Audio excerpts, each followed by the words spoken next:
Good morning dear students, welcome back.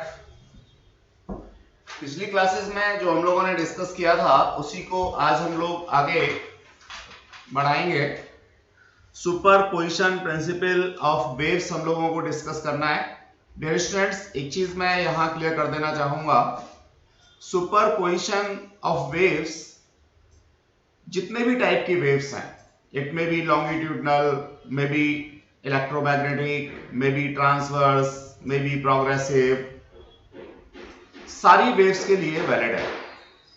इसलिए हम लोगों को मोर एम्फेसाइज इसको करना चाहिए, बिकॉज ऑफ 12th में भी हमें superposition of waves, electromagnetic waves के बारे में डिस्कस करना है। यहां हम लोग प्रोग्रेसिव वेव्स का सुपरपोजिशन डिस्कस करेंगे। Dear students, superposition of waves को डिस्कस करने से पहले दो तीन चीजें मैं यहां आपसे ब्रीफ करना चाहूंगा। कुछ ट्रिग्नोमेट्रिकल आइडेंटिटीज, जैसे आप लोगों के पास साइन a प्लस बी की आइडेंटिटी है या कॉस a प्लस बी की आइडेंटिटी है, एज वेल एज वेव्स का रिप्रेजेंटेशन जो हम लोगों ने लास्ट क्लास में किया था। जब तक हम लोगों को वेव रिप्रेजेंटेशन क्लियर नहीं होगा तो यहां थोड़ी प्रॉब्लम आएगी। तो उन स्टूडेंट्स को मैं अगेन यहां वार्निंग देना चाहूंगा या गाइड करना चाहूंगा, एडवाइस करना चाहूंगा कि जिन लोगों ने लास्ट क्लास नहीं ली है वो पहले लास्ट क्लास जरूर ले लें इस क्लास को करने से पहले।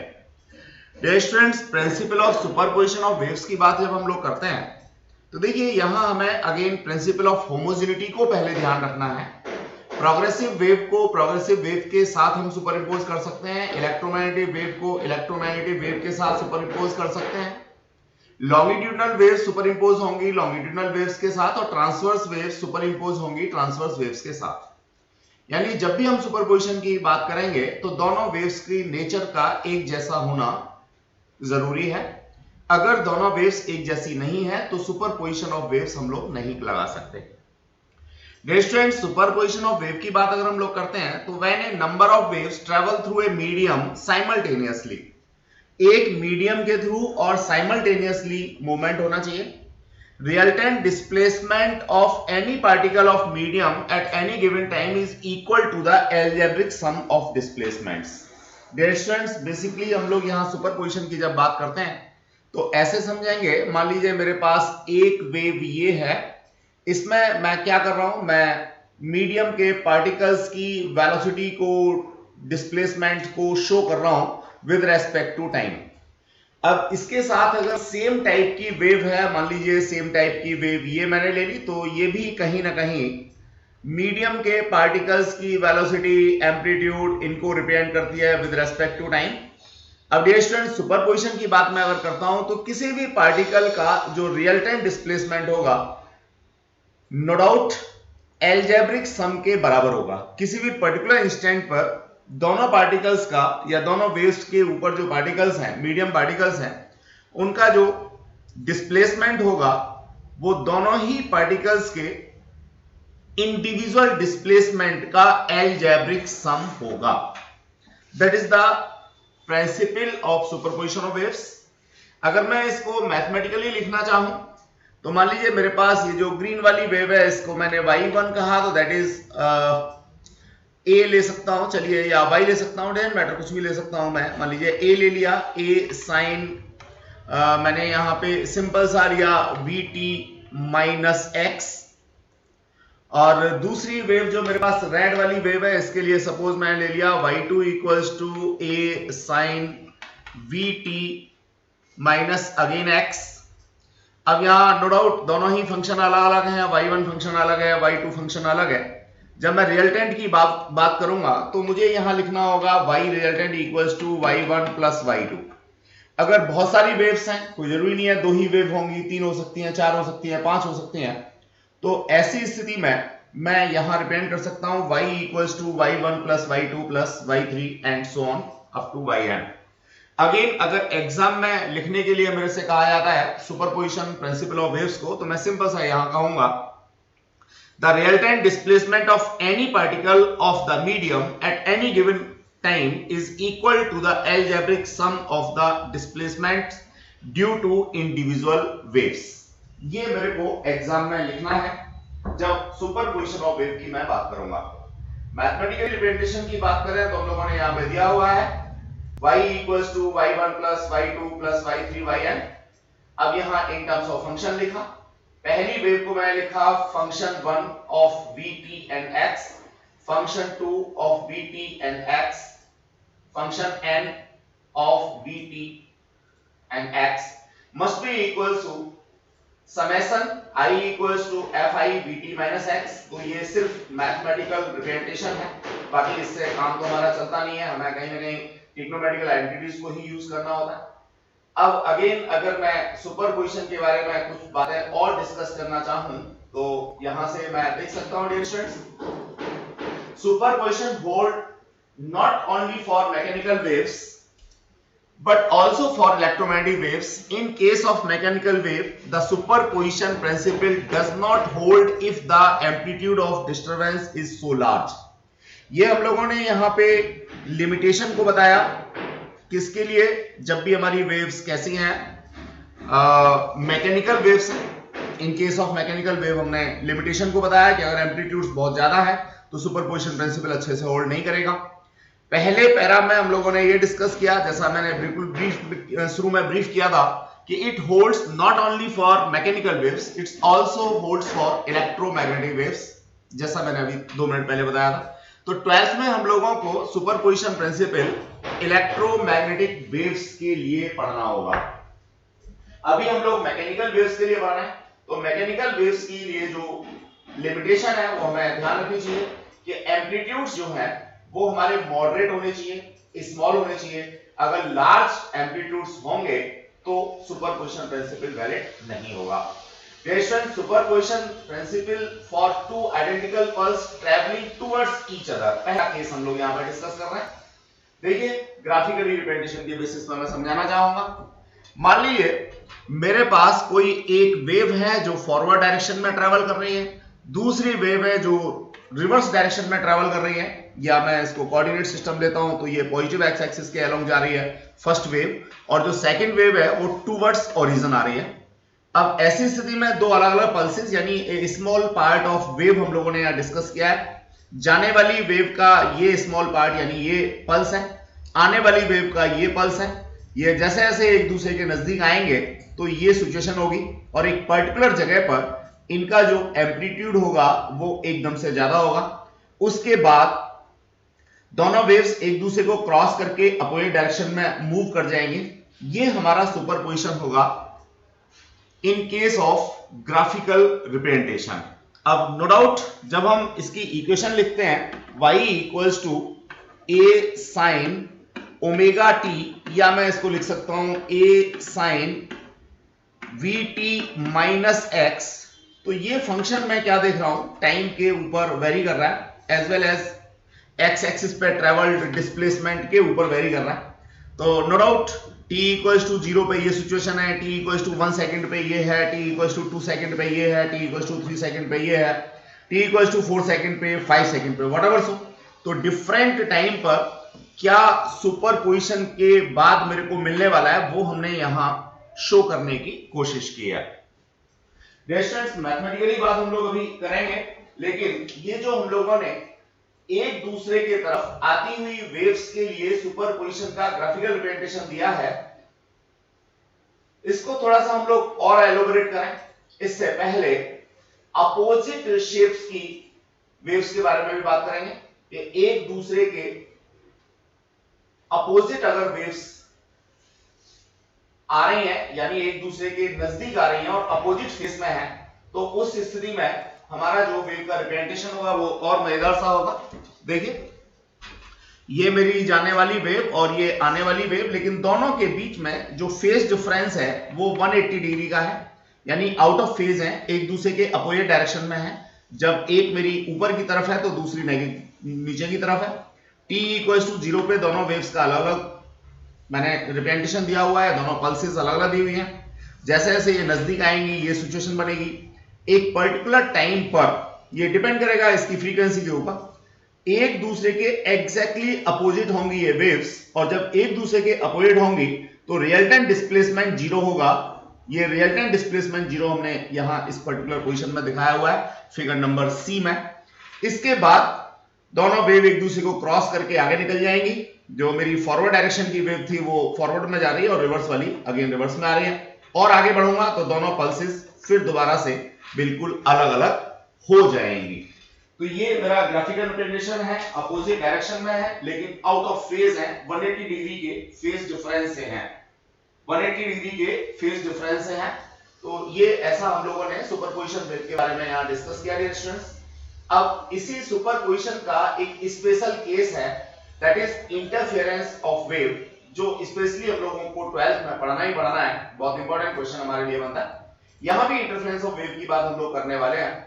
तो dear students, a particular case of superposition of waves when two waves of same frequency, particular case में क्या होगा, फ्रीक्वेंसी सेम होगी, moving with same speed in the same direction, यानी डायरेक्शन सेम होना चाहिए, फ्रीक्वेंसी सेम होना चाहिए, velocity same होना चाहिए।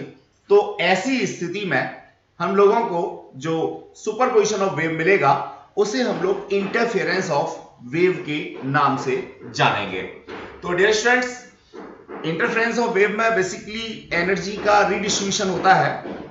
किस तरह से होता है, कितना होता है, ये भी आगे हम लोग डिस्कस करने वाले हैं। लेकिन यहां पे दोनों वेव्स की फ्रीक्वेंसी सेम होनी चाहिए, दोनों की वेलोसिटी सेम होना चाहिए, दोनों सेम डायरेक्शन में मूव करनी चाहिए। इवन दैट अगर गुड इंटरफेरेंस की बात करते हैं तो एम्पलीट्यूड भी दोनों के सेम होने चाहिए, तो हमें गुड इंटरफेरेंस पैटर्न मिल जाएगा।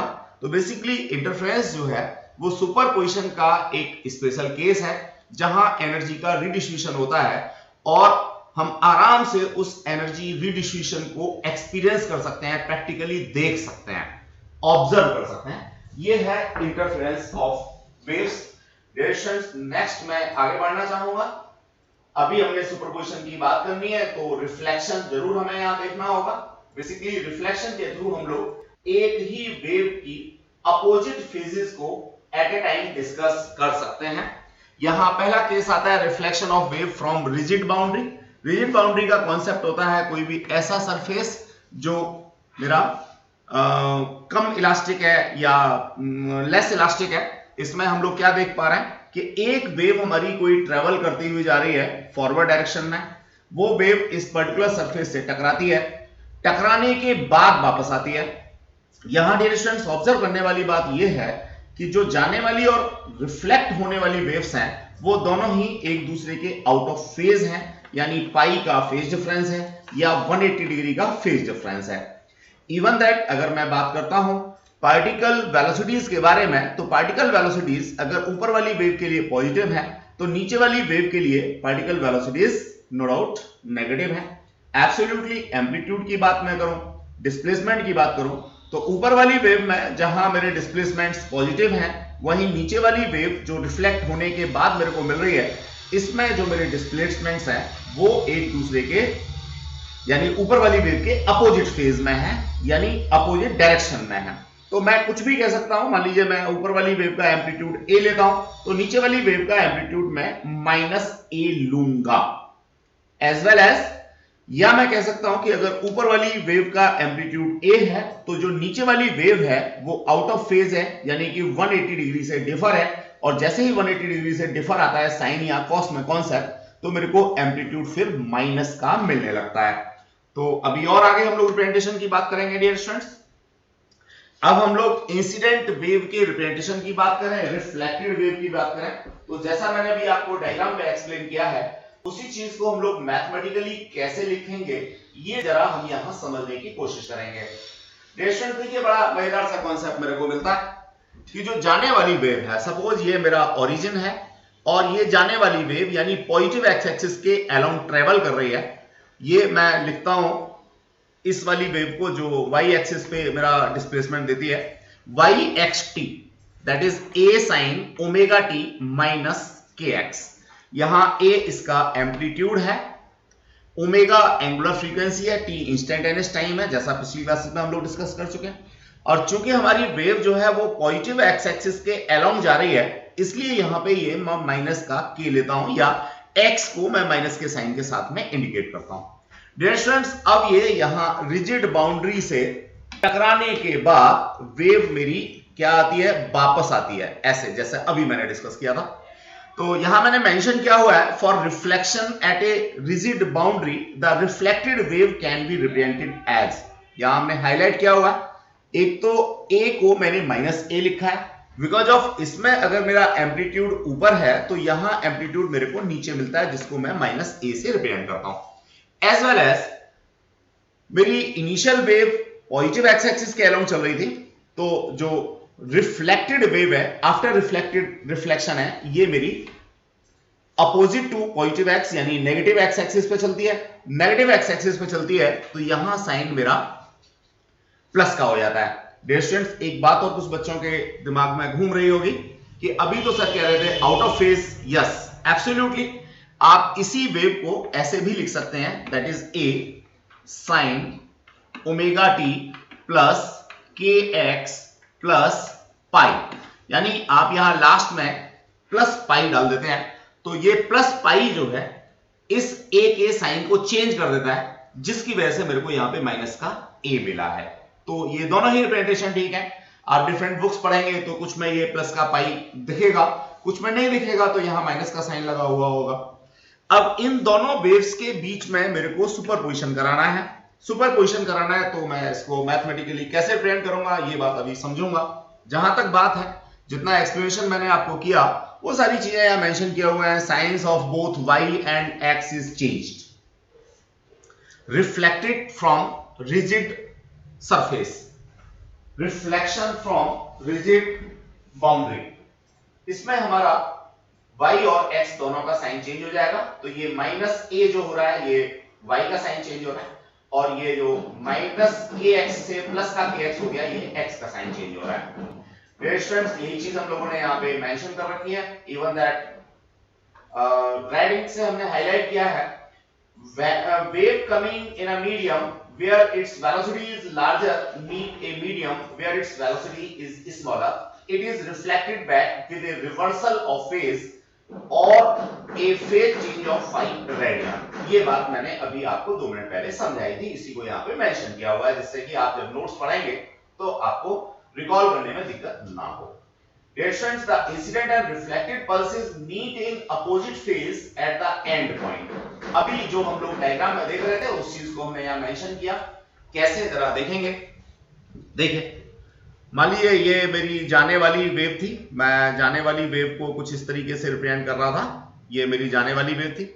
अब ये यहाँ पे रिजिड बाउंड्री है, रिजिड बाउंड्री से रिफ्लेक्शन के बाद आने वाली वेव जो है वो कुछ इस तरीके से मेरे को मिलती है। डियर स्टूडेंट्स, तो इसी चीज को हमने यहां कहा है, the incident and reflected pulse meet in opposite phase.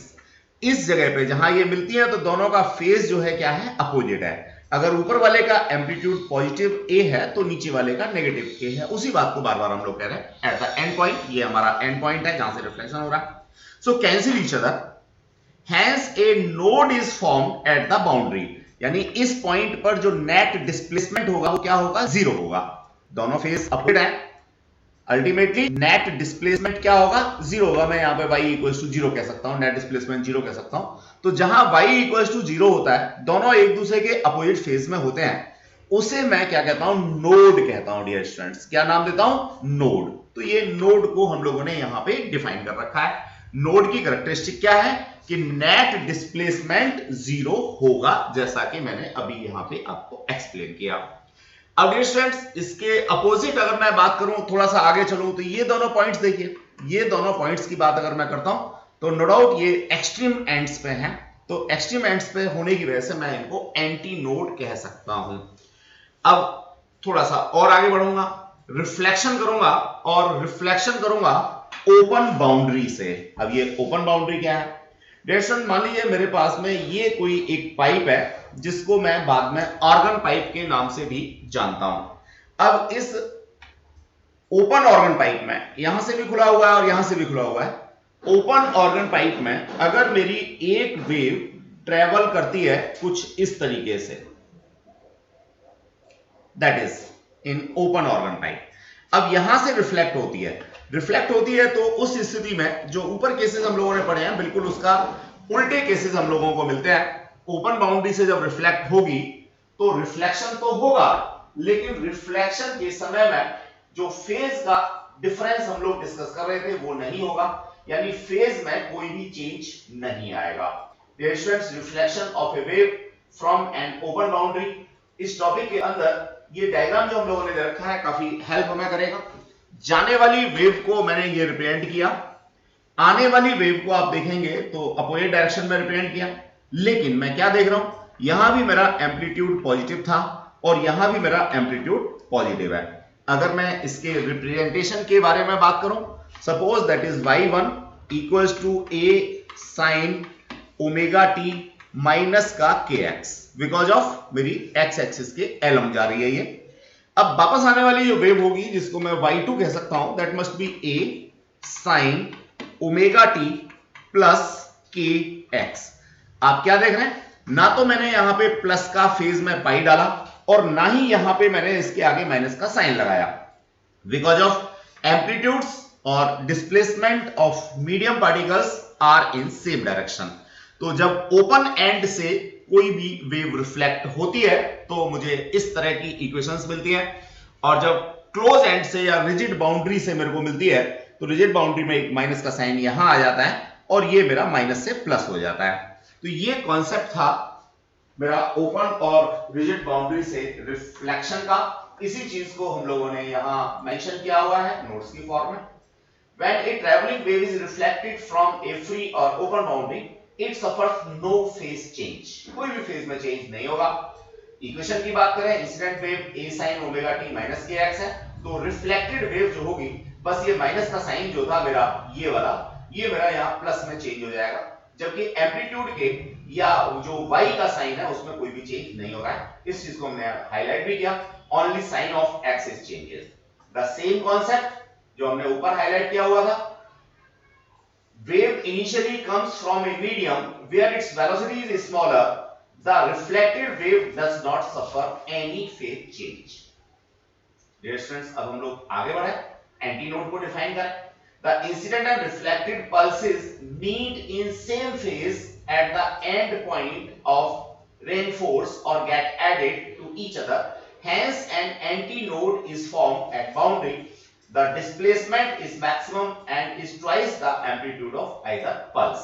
Dear students, ये अगर आप देखेंगे तो आगे जब हम एनालिटिकल ट्रीटमेंट करेंगे, बाकी की सारी चीजें पढ़ेंगे तो उसके लिए बहुत जरूरी होगा हमारे लिए ये चीजें हमें बिल्कुल याद रहनी चाहिए। बिल्डिंग ब्लॉक से आगे मान लीजिए ये मेरी जाने वाली वेव है और ये ओपन एंड से रिफ्लेक्ट होती है। जब ये ओपन एंड से रिफ्लेक्ट होगी तो ये बस डायरेक्शन अपोजिट होगी और इसी पाथ को रिट्रेस करते हुए ये वापस आएगी। वापसी की वेव ये है और जाने वाली वेव ये है। तो डिस्टेंस मैं क्या देख रहा हूं, एट द एक्सट्रीम एंड, इस एंड पर दोनों मेरे सेम फेज में हैं, दोनों मेरे सेम फेज में हैं। जब दोनों सेम फेज में है तो यहां पर क्या होगा, ये दोनों ऐड हो जाएंगे तो जो डिस्प्लेसमेंट है वो मैक्सिमम होगा। अब जो भी होगा जनरली y जो है वो 2a के बराबर होगा, बिकॉज ऑफ आने वाली और जाने वाली वेव्स दोनों का एम्पलीट्यूड सेम है। इस चीज को हम लोगों ने यहां पे मेंशन किया हुआ है। देन आफ्टर डियर स्टूडेंट्स, थोड़ा सा और इसको मैं एलोबरेट करना चाहूं। Wave velocity and wavelength of the refracted wave are different from those of incident wave, but their frequencies are equal. यहां जो कॉन्सेप्ट हमने दिया है वो रिफ्लेक्शन का ना देकर के रिफ्रैक्शन का दिया है। अब रिफ्रैक्शन में क्या होता है, एक वेव हमारी एक मीडियम से चल के और किसी दूसरे मीडियम में जाती है, यानी यहां जो वेलोसिटीज हैं वो अलग अलग मीडियम में अलग अलग होती हैं। तो इस पर्टिकुलर सिनेरियो में जो फ्रीक्वेंसी है वो दोनों ही मीडियम में सेम रहेगी। बाकी सारी चीजें जैसे वेलोसिटी है चेंज हो जाएगी, v1 v2, वेवलेंथ है λ1 λ2 चेंज हो जाएगा, व्हाटएवर सो, लेकिन फ्रीक्वेंसी यहां पे कैसी रहेगी, कांस्टेंट रहेगी। तो ये जो पैराग्राफ हम लोगों ने दिया हुआ है ये थोड़ा सा डिफर है ऊपर के हमारे एस्पेक्ट से, लेकिन इसको बताना जरूरी है। 1 मार्क्स का क्वेश्चन कई बार हम लोगों को डायरेक्टली यहां से डिस्कस हो जाता है कि जब कोई भी वेव एक मीडियम से दूसरे मीडियम में जाती है तो उसकी फ्रीक्वेंसी में क्या चेंजेस आते हैं। तो absolutely there are no changes.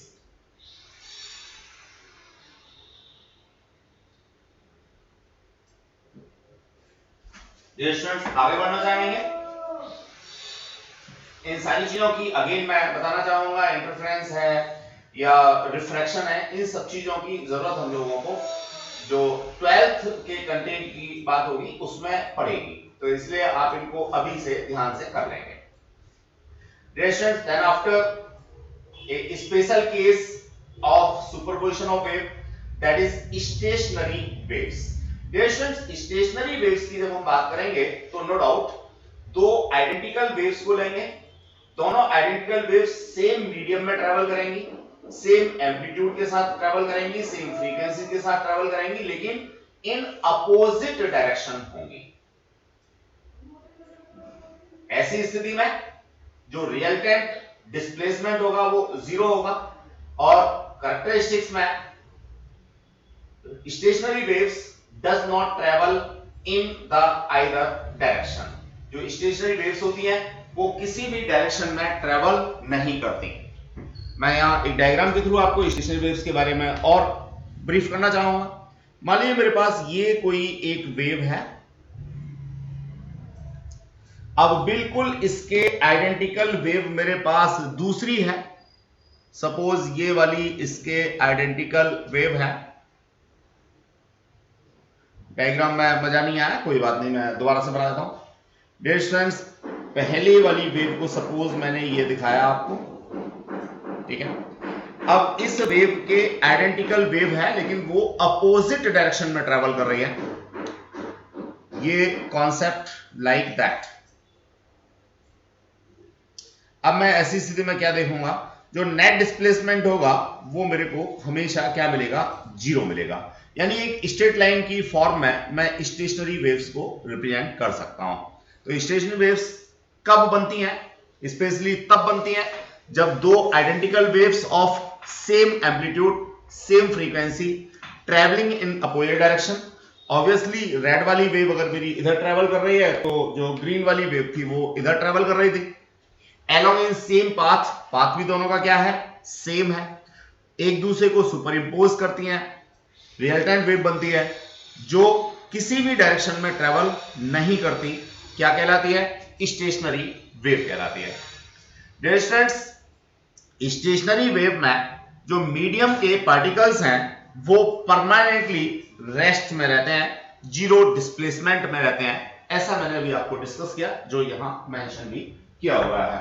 तो ये कॉन्सेप्ट है स्टेशनरी वेव्स का। अब स्टेशनरी वेव्स के अंदर भी नोड्स और एंटी नोड्स का कॉन्सेप्ट होगा। यहां मैं फिर दोबारा से आपको बताना चाहूंगा, क्या जीरो डिस्प्लेसमेंट जहां होगा वहां नोड्स मेरे बनेंगे, और जहां मैक्सिमम डिस्प्लेसमेंट होगा वहां एंटी नोड्स मेरे बनेंगे। The positions of nodes and antinodes do not change with time।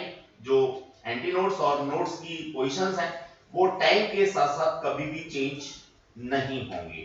Exactly, there is no transfer of energy along the medium in either direction। Stationary waves के through energy का कोई भी transfer नहीं होगा।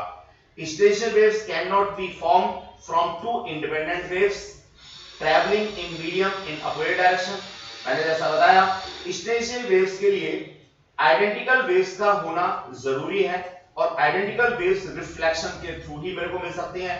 अगर मैं चाहूं कि दो अलग अलग सोर्सेज से अपोजिट डायरेक्शन में ट्रैवल्ड वेव्स के हेल्प से स्टेशनरी वेव्स बना दूं तो वो पॉसिबल नहीं है, बिकॉज ऑफ दो आइडेंटिकल वेव्स बनाना पॉसिबल नहीं है, वो भी प्रोग्रेसिव या मैकेनिकल वेव्स। डियर स्टूडेंट्स, अब मैं यहां बात करना चाहूंगा ट्रांसवर्स स्टेशनरी वेव्स के बारे में। तो बेसिकली सोनोमीटर और मेल्स एक्सपेरिमेंट्स की हेल्प से हम लोग ट्रांसवर्स स्टेशनरी वेव्स बना सकते हैं, और लॉन्गिट्यूडनल स्टेशनरी वेव्स की बात करते हैं तो ये हम लोग पुश ट्यूब की हेल्प से बना सकते हैं। दोनों ही एक्सपेरिमेंट हमारी लैब में हम लोगों को मिलते हैं। जब आप लैब में गए होंगे तो आपने देखा होगा कि हमारे पास यहाँ साउंड बॉक्स होता है। ये एक इस तरह का साउंड बॉक्स हम लोगों ने अपनी लैब में कई बार देखा होगा। ये साउंड बॉक्स है, हॉरिजॉन्टली टेबल पे रखा रहता है।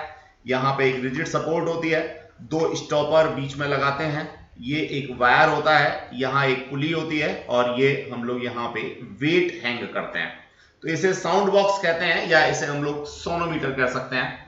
मेट्स एक्सपेरिमेंट की हेल्प से हम लोग transverse stationery waves practically find out कर सकते हैं। इसी तरह से लॉन्गिट्यूडनल स्टेशनरी वेव्स की बात करते हैं तो कुंट्ज ट्यूब की बात करेंगे। अगर आपने देखा हो तो आपकी ही लैब में एक वर्टिकल इस तरह से ट्यूब खड़ी रहती है। इस ट्यूब में यहाँ नीचे एक पाइप लगा रहता है, पाइप में एक हमारा यहाँ ट्रांसपेरेंट पाइप होता है, इसके अंदर हम लोग लिक्विड या वाटर फिल करते हैं। ये वाटर की हाइट को एडजस्ट करने के लिए हमारे पास यहाँ पे एडजस्टर लगा होता है। तो ये हमारे पास कुंट्ज ट्यूब होती है, इसकी हेल्प से हम लोग लॉन्गिट्यूडनल स्टेशनरी वेव्स अपने लैब में बना सकते हैं और देख सकते हैं। अब ग्राफिकल रिप्रेजेंटेशन की बात करूं, वैसे तो मैं कर ही चुका हूं, लेकिन यहाँ नोट्स में हमने और अच्छे से दे रखा है graphical treatment for stationery waves. तो यहाँ जरा देखेंगे, ये डायग्राम काफी हेल्प करेगा हमें इस चीज को समझने में, स्टेशनरी वेव्स की फॉर्मेशन को समझने में। मान लीजिए मेरे पास ये कोई पहली वेव है जिसको मैंने y1 से रिप्रेजेंट किया है, ये डायग्रामेटिकली मैंने यहाँ पे शो किया ग्राफ के ऊपर, तो डायग्राम और अच्छा बन जाएगा। डियर स्टूडेंट्स, ये y2 वेव है जो एग्जैक्टली यहां से रिजिड बाउंड्री से रिफ्लेक्शन के बाद मुझे मिलती है, दैट इज। अब अगर मैं इन दोनों वेव्स के बीच में बात करता हूं तो रिजल्टेंट मेरे को कुछ इस तरीके का मिलता है, जस्ट सपोज ये और ये। यहां पे जो रिजल्टेंट एम्पलीट्यूड है वो मेरे को कैसा मिल रहा है, 0 मिल रहा है। तो डियर स्टूडेंट्स, ये कॉन्सेप्ट था फेज डिफरेंस को लेकर के। यहाँ पे पाई का फेज डिफरेंस है, यहाँ पे फेज डिफरेंस 0 है, और फर्दर यहाँ पे भी फेज डिफरेंस 0 है, यहाँ भी मेरा पाई का फेज डिफरेंस है। तो जब पाई का फेज डिफरेंस होगा, जैसा कि मैंने अभी हार्ड बाउंड सरफेस से रिफ्लेक्टेड वेव्स के बारे में बताया था, तो वो मेरे को ये वाला केस स्टेशनरी वेव का मिल जाएगा। तो ये रिप्रेजेंटेशन है स्टेशनरी वेव्स का, किसके ऊपर, ग्राफ के ऊपर। तो कंपैरेटिवली हम लोग ज्यादा अच्छे से यहाँ से समझ सकते हैं। Then after we want to discuss characteristics of stationary waves. आप लोगों के एग्जाम में कैरेक्टरिस्टिक्स से रिलेटेड कई सारी कैरेक्टरिस्टिक्स हैं, तो 1 मार्क्स के कई सारे क्वेश्चंस आप लोगों के बन जाते हैं। तो मैं आपको डिक्टेट करूंगा, आपको एक एक कैरेक्टरिस्टिक को एक्सप्लेन करने की कोशिश करूंगा। वैसे अभी तक जो मैंने स्टेशनरी वेव्स के बारे में एक्सप्लेनेशन आपको दिया है, उसमें मोस्टली चीजें हम लोग डिस्कस कर चुके हैं या समराइज किया हुआ है। The disturbance does not advance forward. Stationery waves में जो मीडियम पार्टिकल्स का डिस्प्लेसमेंट है वो किसी भी डायरेक्शन में ट्रेवल नहीं करता, that is the here. The conditions of crest and troughs merely appear and disappear। No doubt, जैसा अभी हमने देखा था, एक वेव ये थी और दूसरी वेव हमारी अपोजिट डायरेक्शन में ये थी। तो जो क्रीस्ट और ट्रफ के कॉन्सेप्ट्स हैं वो हमारे एक तरह से डिसअपियर हो जाते हैं। All the particles of medium accept eight nodes. आपने देखा था यहाँ एंड पॉइंट पे हम लोगों को नोड मिल रहा था, तो ये नोड मिल गया, ये नोड मिल गया, ये नोड मिल गया। इन नोड्स को छोड़ करके बाकी सारे के सारे पार्टिकल्स जो होते हैं वो सिंपल हार्मोनिक मोशन में होते हैं। मीडियम के पार्टिकल्स सिंपल हार्मोनिक मोशन में होते हैं। बस नोड्स पर जो पार्टिकल होंगे they are always in permanent rest position. Dear student, during formation the stationary waves medium is broken into two part। No doubt medium जो है वो दो पार्ट्स में डिवाइड हो जाता है। एक वो पार्ट जहां पे मॉलिक्यूल्स मेरे रेस्ट में है और दूसरा वो पार्ट जहां पे मॉलिक्यूल्स मेरे ऑसिलेट कर रहे हैं या SHM में है। तो किसी भी स्टेशनरी वेव में ऐसा मेरे को मिलता है। During the formation of stationary wave the medium is broken into loops और segments between equally spaced points called nodes. जो मैंने अभी आपको डिस्कस किया था कि डिफरेंट नोड्स के बीच में इक्वल सेक्शन यहां बन जाते हैं। अगेन मैं फिर दोबारा से आपको ये बताना चाहूंगा, ये मान लीजिए मेरे पास एक वेव का कॉन्सेप्ट है, ये रिफ्लेक्टेड वेव का कॉन्सेप्ट है जिसकी वजह से मेरे को स्टेशनरी वेव मिल रही है। ये नोड हो गया, ये नोड हो गया, ये नोड हो गया, ये नोड हो गया। तो देखिए इन दो नोड्स के बीच में एक सेक्शन बन गया, इन दो नोड्स के बीच में दूसरा सेक्शन बन गया और इन दो नोड्स के बीच में ये तीसरा सेक्शन बन गया। तो वही चीज हम लोगों ने यहाँ पे मेंशन की हुई है, medium is broken into loops और सेगमेंट। तो पहला लूप, दूसरा लूप, तीसरा लूप या फर्स्ट सेगमेंट, सेकंड सेगमेंट और third segment. Space points are called nodes. No doubt इन पॉइंट्स को हम लोग क्या कहते हैं यहाँ पे नोड्स कहते हैं, which are always in permanently rest. ये पॉइंट्स जो होंगे ये हमारे पास क्या होंगे, रेस्ट में होंगे। अब इसके बिल्कुल उल्टा ये जो हम लोग कॉन्सेप्ट देख रहे हैं वो बिल्कुल एक दूसरे के अपोजिट फेस में और एक दूसरे से मैक्सिमम डिस्प्लेसमेंट पे है। These points are termed as anti node. तो अगर मैं एक्सिस के ऊपर बात करूं तो देखिए ये नोड, ये नोड, ये नोड, ये नोड, और इनके बिल्कुल बीच में ये वाला पॉइंट एंटी नोड, ये वाला पॉइंट एंटी नोड और ये वाला पॉइंट एंटी नोड। तो एंटी नोड पे जो डिस्प्लेसमेंट है मीडियम पार्टिकल्स के बीच में वो मैक्सिमम है, और नोड पे जो डिस्प्लेसमेंट है मीडियम पार्टिकल्स के बीच में वो जीरो है। डियर स्टूडेंट्स, अब यहां आगे हम लोगों ने डिस्कस किया हुआ है नोड और एंटी नोड के बीच में डिस्टेंस के बारे में। तो जरा देखते हैं, ये मेरे पास कंप्लीट वेवलेंथ है यानी 1 कंप्लीट लैम्डा है। अगर मैं बात करता हूं दो कॉन्सिक्यूटिव नोड के बीच की डिस्टेंस के बारे में तो ये λ/2 होगा। अगर मैं एक नोड और एक एंटी नोड के बीच में डिस्टेंस की बात करता हूं तो दैट मस्ट बी λ/4। तो आप समझ गए होंगे मैं क्या कहना चाहता हूं। फर्दर ये नोड और ये नोड के बीच में डिस्प्लेसमेंट λ/2, फर्दर ये नोड और ये एंटी नोड के बीच में डिस्प्लेसमेंट λ/4।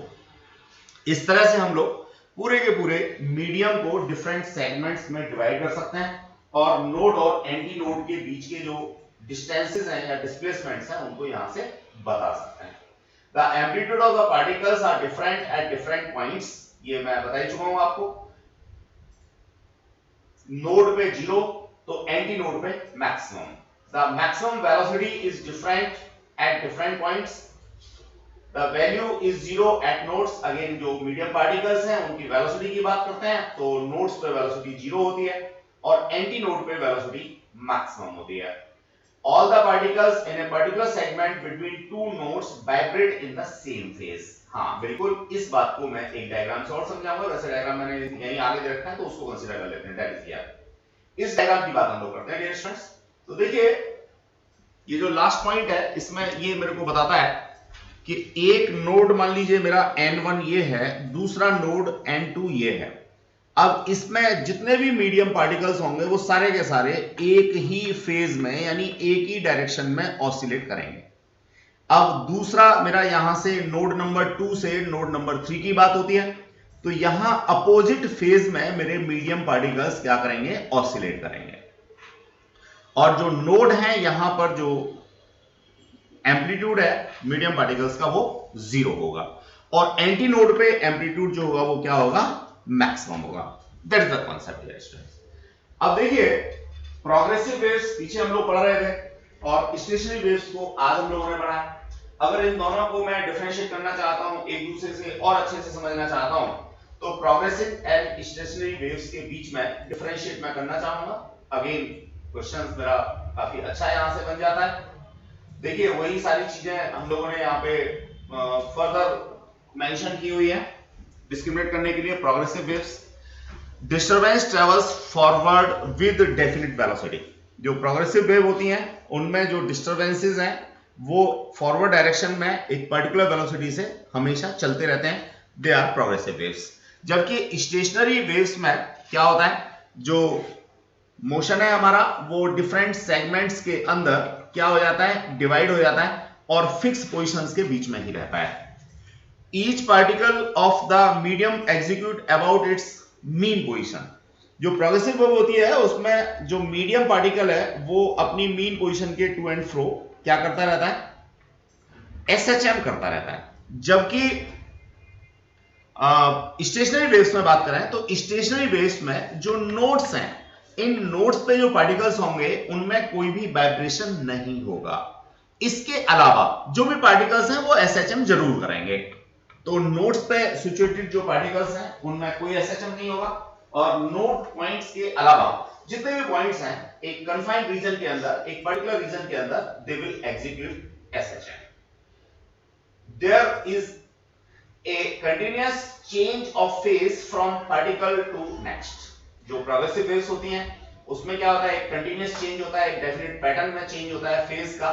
जबकि स्टेशनरी वेव्स में all particles between two successive nodes vibrate in the same phase।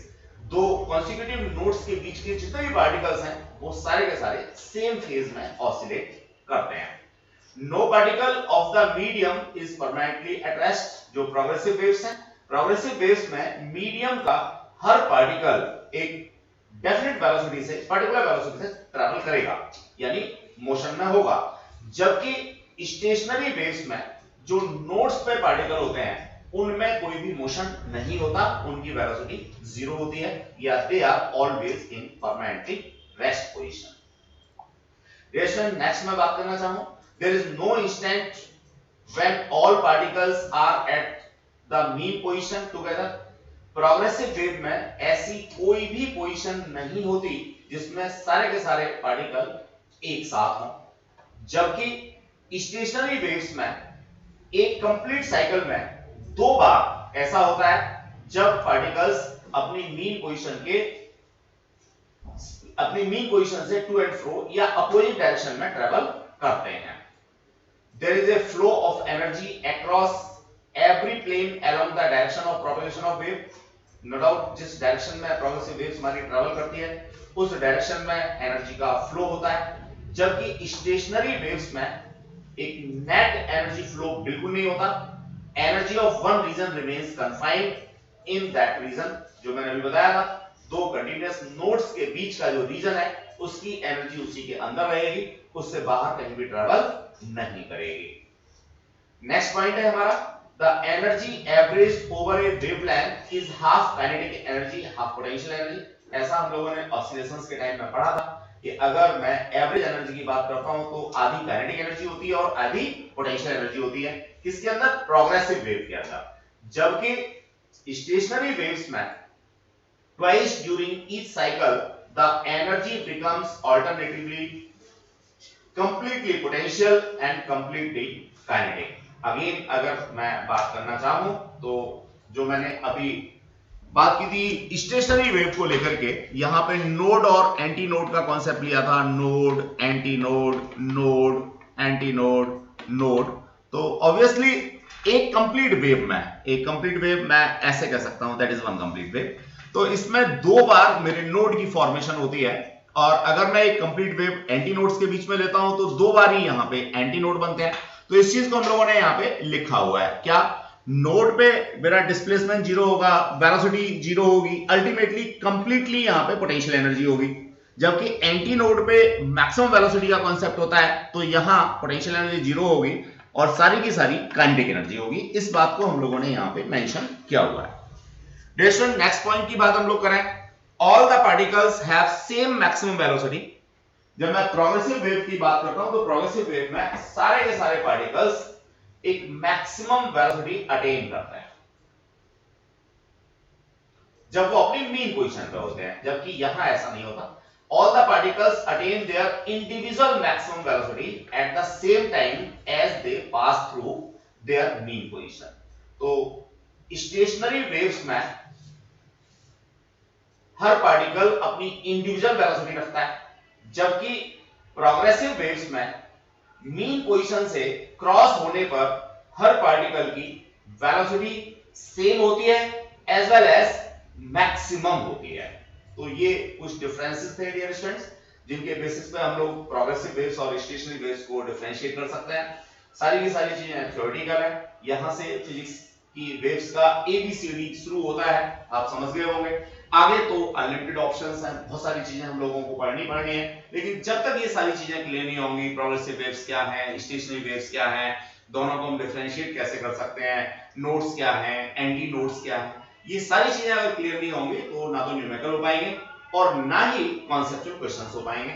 इसलिए इस सारे थ्योरेटिकल एस्पेक्ट को आप लोग जरूर एक बार देख लेंगे। अब मैं आगे बात करना चाहूंगा डियर स्टूडेंट्स, एक क्वेश्चन की फॉर्म में हम यहाँ सीखने की कोशिश करेंगे सुपरपोजिशन ऑफ वेव को मैथमेटिकल एस्पेक्ट में, फिर असाइनमेंट में कुछ क्वेश्चंस देंगे। डियर स्टूडेंट्स, एग्जांपल नंबर 10 कहता है stationary waves are set up by the superposition of two waves given by. यहां तक तो कोई चीज आपने पूछी नहीं, सिर्फ कहा है उसने कि दो वेव्स के सुपरपोजिशन से स्टेशनरी वेव्स बनती हैं, जिसमें कांस्टीट्यूएंट वेव y1 ये वाली है और y2 ये वाली है। आप यहां देख सकते हैं डियर स्टूडेंट्स कि अगर यहां माइनस का साइन है तो ऑब्वियसली यहां पे प्लस का साइन है। गेटिंग द कॉन्सेप्ट और नॉट? अब यहाँ आगे हम लोगों ने इस क्वेश्चन के अंदर देखना है तो हम क्या देखते हैं कि यूनिट्स का कॉन्सेप्ट है where x and y are in metre, यानी एसआई सिस्टम में डिस्प्लेसमेंट जो है and t is in second, ये भी एसआई सिस्टम में। Find the displacement of a particle situated at a distance x equals to 1। देखो जहां मेरा डिस्प्लेसमेंट x एक्सिस पे 1 है वहां मेरे को क्या पता करना है, पार्टिकल का डिस्प्लेसमेंट पता करना है, यानी y पता करना है। डियर स्टूडेंट्स काम बड़ा आसान सा है। कैसे? y equals to y1 plus y2 मेरे को मिलने वाला है। y1 और y2 दोनों की वैल्यूज मेरे को दे रखी हैं। ये भी मेरा साइन का फंक्शन है और दूसरा भी मेरा साइन का फंक्शन है, तो ऑब्वियसली मैं यहां पे किसका sine a plus sine b का आइडेंटिटी यूज करना पसंद करूंगा। अब देखिए जब हम आगे बढ़ेंगे तो कोई जरूरी नहीं है कि हमेशा आपको दोनों साइन के फंक्शन मिलेंगे। हो सकता है एक साइन का हो एक कॉस का हो सकता है एक प्लस का हो एक माइनस का हो, लेकिन इस पर्टिकुलर केस में सिंपलेस्ट केस में इसे कह सकता हूं a और b तो अलग अलग हैं लेकिन दोनों ही फंक्शन साइन के हैं, दोनों ही पॉजिटिव हैं, तो ट्रिग्नोमेट्रिकल आइडेंटिटी मेरे को sine a plus sine b की यहां पे यूज करनी होगी। मे बी किसी जगह पे sine a minus sine b मेरे को यूज करना पड़ जाए, मे बी किसी जगह पर मेरे को sine a as well as cos a का या कॉस b का कॉन्सेप्ट मिल जाए। तो dear student different trigonometrical identities के बेसिस पे मेरे को क्वेश्चंस को यहां पे डील करना होता है, इसलिए हम लोग कहते हैं कि mathematics is a language of physics. तो कहीं ना कहीं जब तक ये ट्रिग्नोमेट्रिकल आइडेंटिटीज क्लियर नहीं होंगी क्वेश्चंस में दिक्कत आएगी। अब ये तो आसान वाला क्वेश्चन है ऐसे कह सकते हैं क्योंकि यहाँ पे दोनों ही फंक्शन सेम है। अब मैं यहाँ सुपरपोजिशन प्रिंसिपल की बात करता हूं तो y equals to y1 plus y2 जैसा मैंने देखा यहाँ पे आइडेंटिटी मैंने यूज की है। अब आइडेंटिटी जिन स्टूडेंट्स को याद नहीं है उनको मैं रिकॉल करा देता हूं। क्या था साहब मेरा, ये था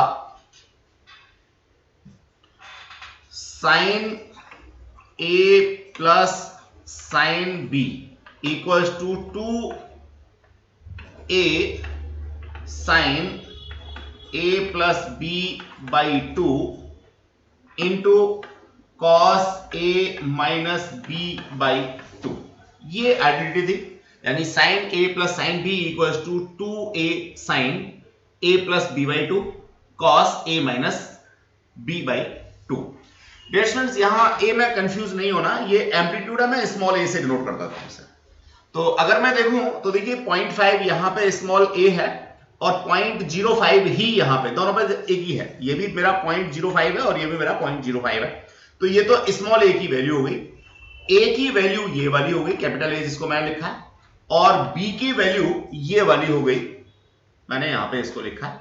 a में यहां माइनस का साइन आ रहा है और b में यहां पे माइनस प्लस का साइन आ रहा है। अब डियर स्टूडेंट्स ये मैं आइडेंटिटी के अंदर प्लेस करता हूं तो मेरे को मिल जाता है 0.1 cos x sin 5 pi into T. अब कोई स्टूडेंट यहां ये कह सकता है कि सर cos को पहले क्यों लिखा है, तो मैं ये चीज यहां क्लियर करना चाहूंगा डियर स्टूडेंट्स।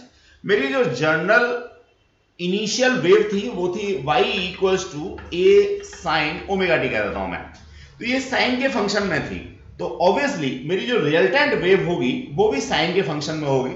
तो जो भी मेरा साइन के साथ में आ रहा है इसको छोड़ के बाकी सारा का सारा मेरा एम्पलीट्यूड यानी रिजल्टेंट एम्पलीट्यूड का काम करेगा। मैं इसको a डैश कह सकता हूं, a1 कह सकता हूं, व्हाटएवर।